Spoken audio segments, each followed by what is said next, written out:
1, 2, 3, tour de jardin.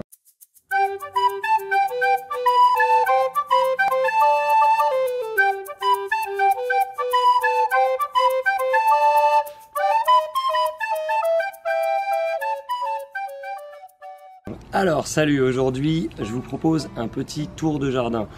Pourquoi? Parce que j'avais prévu de vous faire plein de vidéos sur plein de plantes, j'avais encore plein d'idées. Mais je vais devoir partir en France pour un petit temps là, donc je vais clairement pas avoir l'opportunité cette année de faire des vidéos sur toutes les plantes que je voulais vous présenter. Je pourrais y revenir plus tard, mais ça me tenait à cœur quand même de vous faire un petit tour sympa pour vous faire une petite présentation très sommaire de plusieurs plantes. Voilà, donc c'est ma proposition d'aujourd'hui, un petit tour de jardin très rapide. Et j'aimerais commencer avant ça par revenir sur, je vous avais fait une vidéo sur un cactus, enfin sur les cactus. Et je vous avais présenté un cactus reine de la nuit, ou aussi appelé cactus vanille, à cause de sa fleur qui a une odeur proche de la vanille. Il était tout petit, et je vous avais dit que j'avais coupé la boule qui était dessus, et il était tout petit. Et ben c'est ce que ça a donné, toujours dans le même pot. Si vous vous référez à la vidéo d'avant, vous verrez la différence. Je lui ai mis des bâtonnets pour qu'il puisse un peu s'appuyer, parce que là, c'est une plante épiphyte, hein, je le rappelle. Mais il a grossi énormément. Au début, j'avais que cette partie-là, et puis là, pendant tout l'été, il a fait pop, pop, pop, pop. Et il est en train de grossir à une vitesse folle. Ce qui est rigolo aussi, c'est qu'on voit comment il tourne sur lui-même quasiment. C'est assez curieux. Voilà, une des nouvelles de petit cactus. J'avais fait aussi une vidéo sur le basilic sacré. J'en ai un qui a poussé ici, qui maintenant est en train de clairement terminer sa floraison. Il a fait des petites fleurs violettes, c'était super joli. Alors c'est une plante qui est bourrée de qualité, hein. Je vous invite pareil à revoir la vidéo que j'avais faite à ce sujet-là. Et qui sent super bon, qui n'a rien à voir avec l'odeur du basilic aromatique. C'est vraiment un plaisir. Voilà, et que j'aime bien me faire des petites tisanes avec ça. Ensuite, vu qu'on est à côté du coin potager, je voulais aussi parler des potimarrons que j'avais plantés. Alors, j'ai découvert ce matin que... Alors, ils avaient des feuilles qui avaient commencé à s'abîmer en raison des fortes pluies et du vent aussi. C'est pas des plantes qui sont très fans du vent et qui n'aiment pas trop avoir de l'eau sur les feuilles. Et elles s'étaient beaucoup abîmées les feuilles. On a eu ensuite une période...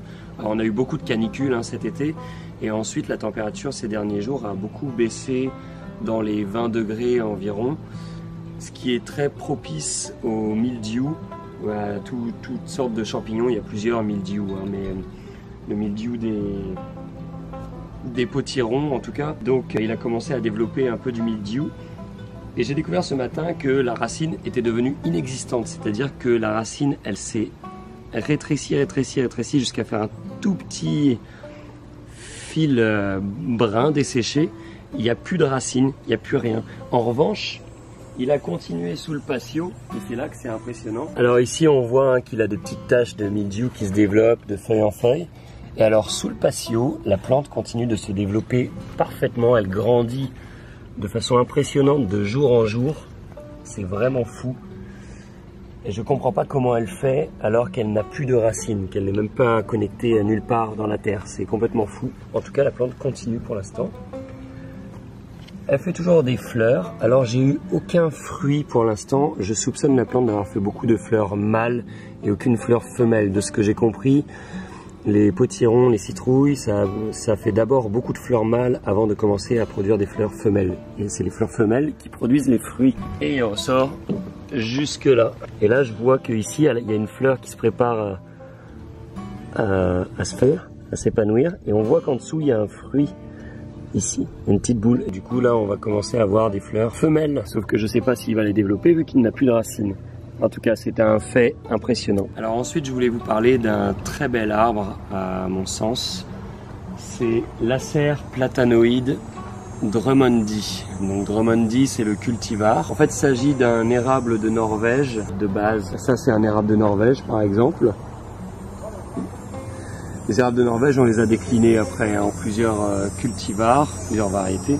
C'est toujours un peu la même chose au niveau de la taille. C'est des arbres qui vont faire entre 10 et 12 mètres, qui vont mesurer en largeur aux alentours de 8 mètres, 6-8 mètres. Celui-là, il a de particulier son feuillage donc panaché, hein.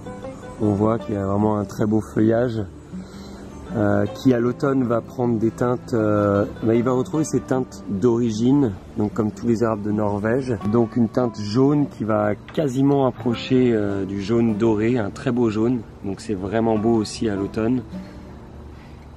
C'est un arbre qui est zoné en termes de rusticité, il est zoné zone 4. Ça veut dire qu'on peut aller jusqu'aux alentours de Québec et aussi un peu tout le pourtour de la Gaspésie qui bénéficie d'un climat un peu plus doux qu'à l'intérieur des terres. Alors c'est aussi un arbre qui fait très peu de fruits, ce cultivar là en particulier fait très peu de fruits. Les fruits, c'est ce qu'on appelle des disamars. C'est des, vous savez, les petits hélicos là.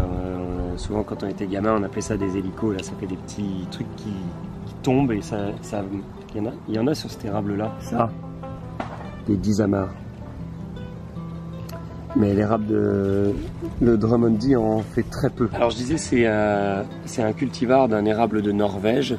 Ceci dit, ça a beau s'appeler érable de Norvège, il faut savoir qu'au départ les érables platanoïdes donc on les retrouve partout, hein, pas que en Norvège, et on en retrouve jusque en Afghanistan et évidemment dans toute l'Europe. Donc ça a beau être un érable, il n'est pas du tout cantonné au milieu froid. C'est même plutôt l'inverse, il a sa limite.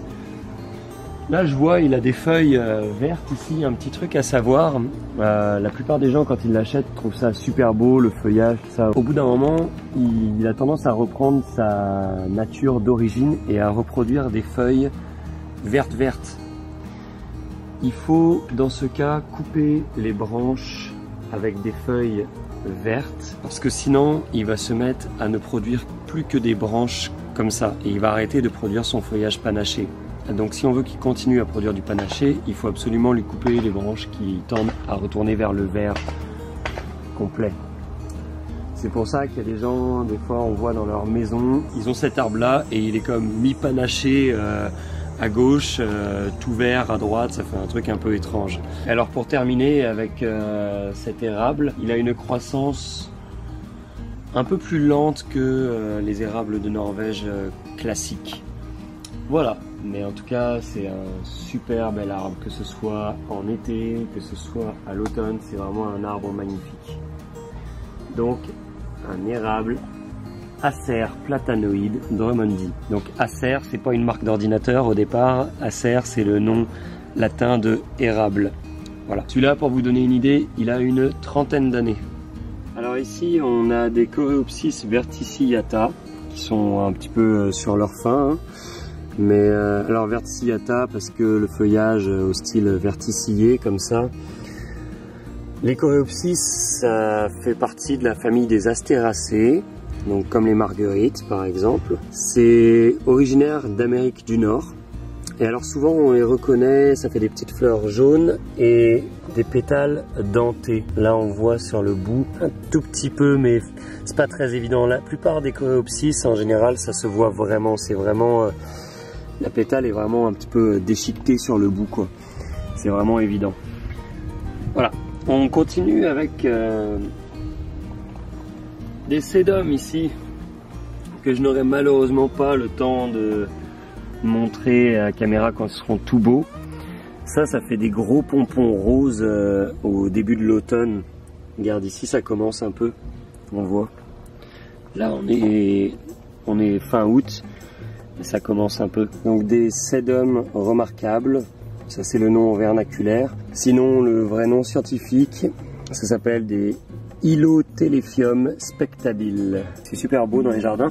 C'est parmi les dernières fleurs du jardin. Donc ça attire une quantité de papillons et de butineurs en général parce que c'est les dernières fleurs disponibles. Donc à l'automne c'est super parce qu'ils se jettent tous dessus et c'est vraiment magnifique. Tu connais les papillons? Alors ici on a des rudbeckies, de leur nom complet Rudbeckia fulgidia si je ne dis pas de bêtises. Les rudbeckies, ça fait partie de la famille des astéracées. Encore une fois, ça ressemble un peu à des grosses marguerites jaunes. Ça aime les sols pauvres, beaucoup de soleil. Et alors, le petit truc, c'est que ça s'adapte à tous les sols. Mais plus le sol est pauvre, plus elle va développer des fleurs. Alors que si elle est mise si elle est plantée, la rudbeckie, dans un sol trop riche, elle va surtout favoriser le feuillage plutôt que la floraison. Donc si on veut avoir des fleurs avec ces plantes-là, il vaut mieux avoir un sol pas trop riche. Ça fait des très beaux massifs, c'est très facile d'entretien, donc dans les plates-bandes, c'est vraiment super. Ça fleurit globalement tout l'été. Donc de mai, juin jusqu'à tout l'été. Donc c'est le gros avantage de cette plante. Alors dans le même secteur, on a les Echinacées, Purpurea. Les Echinacées, ça fait partie de la famille des astéracées, c'est originaire d'Amérique du Nord. Alors on les reconnaît particulièrement au centre de la fleur qui est plein de petites pointes piquantes comme ça. C'est typique des Echinacées. Alors c'est une plante qui est connue des Indiens d'Amérique du Nord depuis très longtemps. Le rhizome de cette plante a été beaucoup utilisé dans les remèdes médicinaux. Alors même encore aujourd'hui, on lui reconnaît beaucoup de qualités pharmaceutiques, notamment celle de renforcer les défenses immunitaires. Et puis aussi elle joue un rôle dans la prévention des infections. Donc pour tout ça, on utilisera au choix les fleurs, les tiges ou les racines. Je viens d'assister à un coït de papillons. C'est beau l'amour. Heureusement que j'ai plus de 18 ans. Alors, ici on a des hostas. Alors les hostas, c'est une vivace qui est originaire d'Asie. C'est une plante franchement résistante, facile, peu de maladies, un arrosage des plus normaux. C'est parmi les toutes premières plantes à pointer son nez au printemps. Il y a beaucoup de cultivars différents, il y en a des panachés, il y en a pour tous les goûts. Ça fait des très belles fleurs, un peu comme ça en petites clochettes là. Ça peut tenir le soleil, ceci dit, ça a quand même une large préférence pour les endroits mi-ombragés. Donc en fait c'est une plante particulièrement efficace quand on veut un peu décorer un coin de jardin qui est un peu où on ne sait pas trop quoi mettre parce que c'est à l'ombre. Bah, cette plante va être parfaite pour ces endroits-là. Ça va vite mettre un peu de contraste, un peu de texture dans le jardin facilement et ça demande effectivement peu d'entretien. Donc dans les coins à l'ombre, sous les arbres, autour du tronc d'un arbre à sa base, là c'est super bien. En plus de ça, ça permet à la terre autour de l'arbre de rester fraîche, donc tout le monde est content. L'arbre, le hosta. Et alors ici, pour terminer, on a des mauves. Donc ici, par exemple, on a des Malva zebrina, c'est la variété. Ça, c'est une autre sorte de mauve, je sais plus ce que c'est. En tout cas, les mauves, ça fait partie du genre Malva, de la famille des Malvacées. Ce sont des vivaces qui servent notamment en cuisine. On peut utiliser les jeunes feuilles au printemps, on peut les cuisiner comme on cuisinerait des épinards. On peut se servir aussi des fleurs pour épaissir les sauces et les soupes parce que les mauves ont des propriétés mucilagineuses. Donc un peu comme la guimauve, pas la guimauve la confiserie, hein, la guimauve la plante. Si vous êtes déjà fait des tisanes de guimauve, vous saurez que souvent le sachet, quand on le retire de l'eau, il est gélatineux un peu, il est comme un petit peu visqueux. Bon bah ça c'est le côté mucilagineux de la plante, de la guimauve. Ou pour ceux aussi qui ont déjà cuisiné notamment des desserts avec des graines de chia, vous aurez noté que ces graines-là ont des propriétés épaississantes. Si vous mettez des graines de chia dans un liquide, genre du lait, vous allez voir que ça va tout de suite, très vite, ça va figer d'une façon gélatineuse, ça va très vite épaissir. Bon bah ça c'est ce qu'on appelle, c'est dû aux propriétés mucilagineuses. Voilà. Alors revenons à nos mauves. Alors les mauves, c'est donc une plante entièrement comestible, comme toutes les malvacées, dont la rose trémière, parce que la rose trémière, contrairement à ce qu'on pourrait penser, ne fait pas partie de la famille des rosacées, mais bien des malvacées. Si vous regardez les feuilles d'une rose trémière, vous verrez très vite la ressemblance. En termes de médecine naturelle, Les fleurs et les feuilles de mauve ont des propriétés émollientes, donc une action adoucissante. Elles sont utilisées dans le traitement d'une inflammation de la peau en cataplasme. Ça draine les toxines. Pour ce qui est de l'usage interne, ça atténue l'inflammation de l'intestin. Ça a aussi un effet laxatif. Et enfin, les mauves peuvent être utilisés en remède contre la toux, l'asthme, les laryngites et autres troubles respiratoires. Donc vraiment une plante bourrée de propriétés. Et je vois ici, elles sont toutes trouées. Un petit truc à savoir, ça c'est les scarabées japonais. Alors un scarabée japonais, ça ressemble à ça. Ça va bouffer les feuilles de plusieurs plantes, pas toutes, mais c'est particulièrement friand de tout ce qui va être les roses, les mauves, les framboisiers. C'est donc une espèce invasive. Un petit mot à propos de ça, les gens achètent souvent des pièges à scarabées japonais. Alors c'est bien, mais attention à l'utilisation. Parce qu'en réalité, la femelle dégage une phéromone, je pense c'est ça qu'on dit, enfin une espèce d'odeur qui attire tous les mâles. Donc si dans ce piège on capture une ou des femelles, on va avoir tous les mâles qui vont débouler. Donc on va finir avec un jardin, ça peut empirer la situation, on peut finir avec un jardin rempli de scarabées japonais qui vont tout dévorer. Mais en fait, c'est quand même bien parce qu'on élimine l'espèce qui est invasive. Le seul truc à faire, c'est qu'il ne faut pas laisser son piège avec des scarabées japonais vivant dedans pendant plusieurs jours. Il faut bien veiller à tuer les scarabées japonais, à capturer éventuellement à chaque fin de journée pour que ce soit réellement efficace et qu'on évite de se retrouver avec une deuxième invasion de scarabées japonais. Voilà, ça c'était la petite parenthèse. Puis je passe devant là, une magnifique petite centaurée qui vient de commencer à fleurir il y a peu. Voilà une très belle fleur aussi pour vos jardins. Alors voilà, on se retrouve ici pour terminer cette vidéo sous le deuxième érable Drummondi du jardin. Un petit peu à l'ombre parce que on n'ira pas dire qu'il fait frais à l'extérieur. Donc c'est ici qu'on termine ce petit tour de jardin. J'aurais aimé pouvoir vous faire des vidéos sur chacune de ces plantes parce qu'il y a toujours 20 000 choses à dire sur chaque plante. Je pense que ce sera pour une autre fois, mais je tenais quand même à vous les présenter de façon très brève parce que c'est toujours amusant de connaître les infos basiques de chaque plante. Donc voilà, et moi je vais mettre mon café glacé à glacer au congélateur parce que entre temps je suis passé d'un café glacé à un café chaud. Voilà.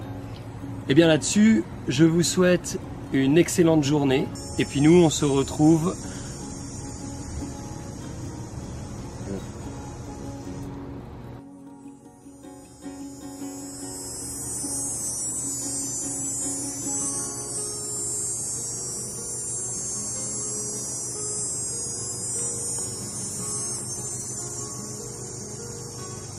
c'est long, hein?